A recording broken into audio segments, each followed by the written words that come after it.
Hey guys, welcome back. So today I got a very special episode for you because today we're going to be getting an exclusive sneak peek at the Regal Robot life-size replica of Salacious Crumb. And guys, this thing is amazing. Like, I'm telling you, Regal Robot just did such an amazing job, you know? Just when you thought they couldn't make a better piece than the Rancor, they come out with something like this, and it's just mind-blowing. They actually partnered up with Tony Mcvey, who is the original sculptor of the puppet for Return of the Jedi, and he sculpted this for Regal Robot for us, right? So we can have it in our home, and it's just such a beautiful piece. This is a signature edition as well, so you are going to get Tony Mcvey's autograph on the signature plaque. And you're also going to get Tim Rose's autograph, who is the puppeteer that handled Salacious Crumb on Return of the Jedi. I'm telling you, this thing left me speechless. And I can't wait to show it to you up close. I'm telling you, you're going to be just, your jaw is going to drop when you see this up close. So let's take a look at it.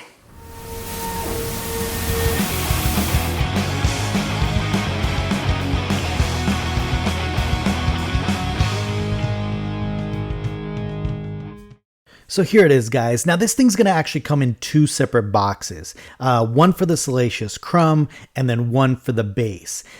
Just like all the Regal Robot products, this thing does come with the certificate of authenticity. It has a little thank you note here from the team at Regal Robot, you know, for your order. And then inside of this little folder is going to come with an 8x10 photograph, which essentially serves two purposes, right? Number one, it's you could frame it and you could, you know, obviously put it next to your replica, but it's also the certificate of authenticity. And if you flip it around on the back, it'll give you, you know, a quick, you know, story. And obviously it's signed by Tom Spina. Now, like I mentioned, this is a signature edition. So it has two more signatures. It has Tony Mcvey's autograph, who is the original sculptor, and Tim Rose, who was the puppeteer on Return of the Jedi. Now, this is a run of 150, and it is limited edition to 150, and I got number 6, and I'll explain a little bit more about the backstory. But here it is, guys, and look at how amazing this thing looks. I mean, it literally looks like it just jumped out of the movie, right? Like, it looks so realistic. And one of the real reasons that it looks, you know, kind of so lifelike is because Regal Robot used glass eyes on this thing. And just that little detail alone just makes this thing come alive. Really, it does. Now, obviously this thing in the movie was a puppet, right? So it was never meant to look kind of like real life, right? You could obviously tell it's a puppet, and Tony Mcvey and Regal Robot actually tried to replicate that look on this. So a lot of the little details, you'll actually notice that they try to replicate what the puppet looked like. So a lot of the little details like the wrinkles and even just the color was made to replicate kind of that foam latex look of the original puppet. And it's just such an amazing piece, right? They really try to stick with, you know, the lineage that there is behind this piece, right? They actually used all the references they could, you know, extensive research and, you know, firsthand examination of the original prop puppet. So, you know, that along with using the original sculptor, right? Tony Mcvey, I mean, they really knocked this out of the park. And like I mentioned, it's uncanny. It's crazy how much this looks like the puppet that you see on screen. Now, this replica also comes with this beautiful base, and it's a resin pedestal, and it has kind of this fake leather, you know, the faux leather attached to it to give it just this vibe, right? That he's actually sitting on Jabba's throne. And I love the fact that they didn't just glue this thing straight down, right? That it kind of just sits on top of the pedestal. It just, again, giving it more of a realistic feel to it. And as you could see there right in the middle, that's actually Jabba's tattoo. So it's a great little detail that, only, some of these hardcore fans like us would kind of recognize, right? We all recognize Jabba's tattoo. And I love the fact that Regal Robot integrated that into this pedestal, and it just looks amazing. I mean, look at it, it's resin, but it actually looks like real stone. It's insane. The cool part about this too, and I'm sure a lot of people were a little bit nervous. They're like, well, it doesn't seem to get keyed into the base, but actually the Salacious is very, very stable, and the center of gravity where it sits allows it actually to be moved from, the pedestal onto a shelf. I mean, you could pretty much place this guy anywhere and he is not going to move. It's actually really well engineered, so you don't have to worry about it. In fact, I might not even display it with the pedestal once it goes into my my shelves. Who knows? Maybe I will, maybe I won't, but it's good to know that I have that option, and I could either display on the pedestal or just kind of on one of the shelves. But again, guys, look at this thing. I mean, it's just so amazing. The colors, right? Obviously, their attention to detail. I mean, we already know Regal Robot is just known for that, right? They pay attention to the slightest little details. Look, as you could see, the little stripes are there. I know there were some concerns because I guess some of the pictures that got circulated early on, the pedestal was kind of the same color, or it appeared to be the same color as Salacious, but as you could see, it is absolutely not, right? I mean, you could definitely see in this video that they're completely different colors. I mean, the base looks like it's stone and it's totally different, which is a great contrast actually, and it really brings out the colors. But look at that. I mean, the nails, they're perfectly weathered. The griminess of it, it's just such an amazing piece. Look at that. I mean, just that attention to detail, even down to the little fingernails, is just amazing on this piece. I am just in love with this piece. And not only is just that, the detail, I mean, look at the fake hair. I mean, down to the littlest detail, right? Where they replicated the exact type of hair that they used on the original screen used puppet, which I love. I love the fact that there's so much lineage to this piece, right? Not only did they use extensive photographs and they studied the original puppet, but again, they have the original sculptor that did this. And I just feel so lucky to have this, and like I mentioned, I'm actually one of 6 of the first people that have these in their homes. And my buddy Lee, he's kind of the one who really kickstarted this whole thing, and he approached Tom and really just pushed him to get this going. And then myself and 4 other guys jumped on this initial commission, which later turned into the full run of 150 pieces.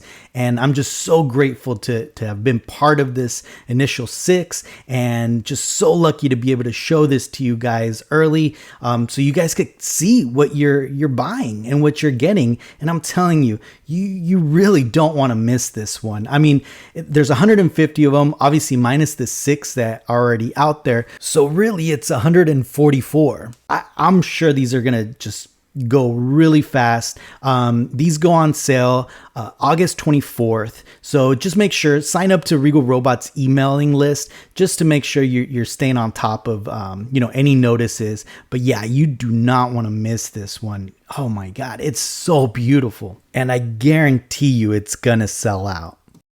Now, I do want to show you guys how to put this together, because as you can tell there, it comes in multiple separate parts that you do have to put together. As you can see there, there's a little plate on the bottom of the body of Salacious that you have to remove in order to get started. Now, that plate is held on by 3 just kind of basic screws. You just use a Phillips screwdriver to take those screws out. And then obviously once you take those screws out, take the base, you'll be able to access the internal part of the body, which is going to be very important to key in the legs and the tail. Now, as you could tell there, the little base plate is actually very securely fitted on there. So I actually discovered that there is a little tiny gap kind of on the front facing part of it that you could actually stick your fingernail and kind of pull it off. And that's probably the easiest way to get it. Now, once you take it off, obviously there's ample room for you to be able to stick your hand in there. And essentially all you really need to do is have enough room to put the little washer in and the little wing nut that some of these parts are attached to. Now the arms and the ears just get keyed in. The only things that you're going to have to kind of screw in are the two legs and the tail, like I mentioned.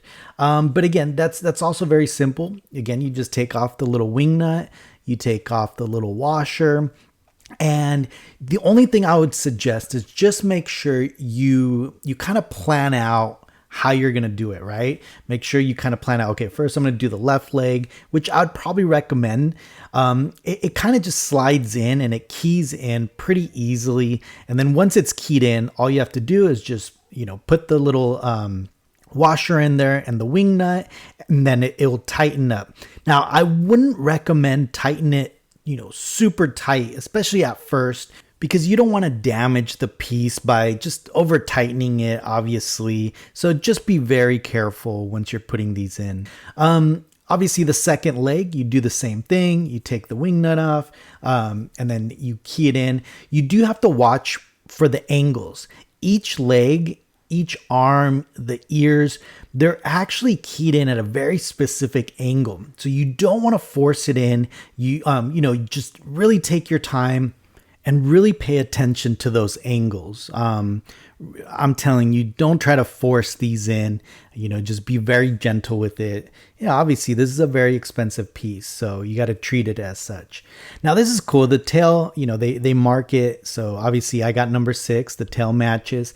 Now the tail is a little bit difficult to put in, not necessarily the tail itself, but just because obviously you're by yourself, you have to use, I'm right-handed, so I had to use my left hand for support and then kind of putting the tail in. Now this, I would suggest when you're putting in the tail, I would suggest being, sitting down at a couch and where you can support the body and the weight in between your legs. I feel like that's probably the best way to do this. Now the ears, again, be very careful with the angle, right? Because they go in at a specific angle. And once they go in, they kind of get locked in pretty tight in there. So, again, be very careful with the angles. The arms as well. As you could see there, the arm keys in at a very specific angle. So plan it out, and you have to watch the fur. You have to pull that little flap up to make sure it doesn't catch underneath it.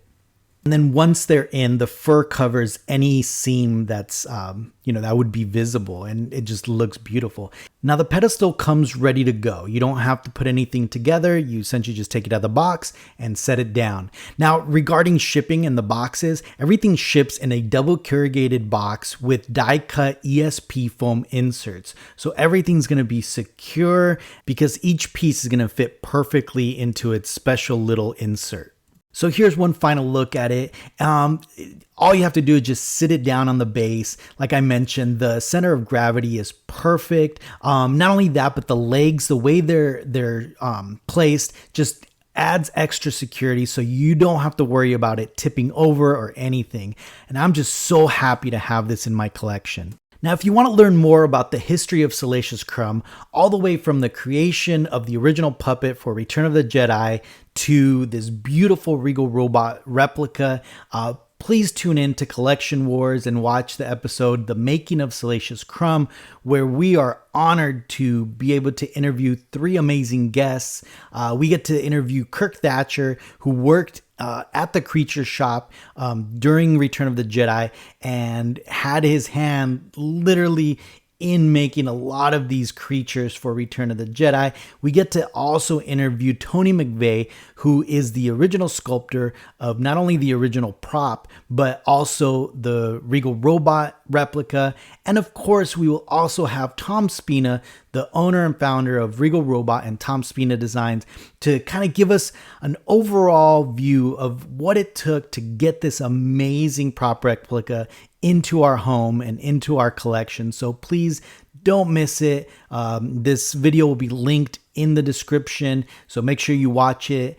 And like always, thank you so much, guys. Don't forget, subscribe to this channel, subscribe to Collection Wars, like, share, comment. Let me know how I can make these better, and we'll see you next time. Thanks, guys.